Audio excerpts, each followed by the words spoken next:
Sabah square Vengara ഒരു മാസം നീണ്ടു നിൽക്കുന്ന അഖിലേന്ത്യാ സെവൻസ് ഫുട്ബോൾ ടൂർണമെൻറ്റിൻ്റെ മാമാങ്കത്തിന് ഇന്നു മുതൽ തുടക്കം കുറിക്കുകയാണ്. അഖിലേന്ത്യയിലെ പ്രഗത്ഭ ടീമുകൾ മാറ്റൊരുക്കുന്ന ആവേശകരമായ ആ മത്സരം super studio Malappuram, real FC Thennala, Linsha medical Mannarkkad, Saban Kottakkal, KMG Mavoor, അങ്ങനെ അഖിലേന്ത്യയിലെ പ്രമുഖ വമ്പന്മാർ മാറ്റൊരുക്കുന്ന മത്സരത്തിന് ഇന്നു മുതൽ തുടക്കം കുറിക്കുകയാണ്.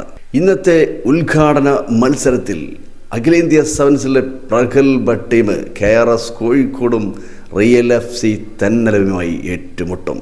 റിയൽ FC തെന്നലയ്ക്ക് വേണ്ടി goalkeeper Nashi, stopper back Patrick, right wing, left wing ജിഹാദും സാഹിദും, സെൻട്രൽ ഫോർവേഡ് താരങ്ങളായ ബെഞ്ചമിൻ, അർഷദ് തങ്ങളും വിദേശ താരം ഇമാനുവലും ബൂട്ടുകെട്ടും. മറുവശത്ത് KRS കോഴിക്കോട്, ഗോൾ കീപ്പർ റംഷാദും സ്റ്റോപ്പർ ബാക്ക് സിയാദും, റൈറ്റ് ലെഫ്റ്റ് വിങ്ങിൽ ഹുസൈനും വാസിലും, സെൻട്രൽ ഫോർവേഡ് താരങ്ങളായ അഖിലേന്ത്യാ സെവൻസിലെ മുൻനിരയിലെ പടക്കുതിരകൾ ബുക്കന്യ കുഞ്ഞാണിയും കളത്തിലിറങ്ങുമ്പോൾ ആ പൊരിഞ്ഞ പോരാട്ടം നേരിൽ കാണാൻ പ്രേക്ഷകരെ വേങ്ങര സബാഹ് സ്ക്വയർ അഖിലേന്ത്യാ സെവൻസ് ഫുട്ബോൾ ടൂർണമെൻറ്റ് ഫെഡറലൈറ്റ് സ്റ്റേഡിയത്തിലേക്ക് എല്ലാവരെയും ഹാർദവമായി സ്വാഗതം ചെയ്യുകയാണ്. കൃത്യം 8 മണിക്ക്.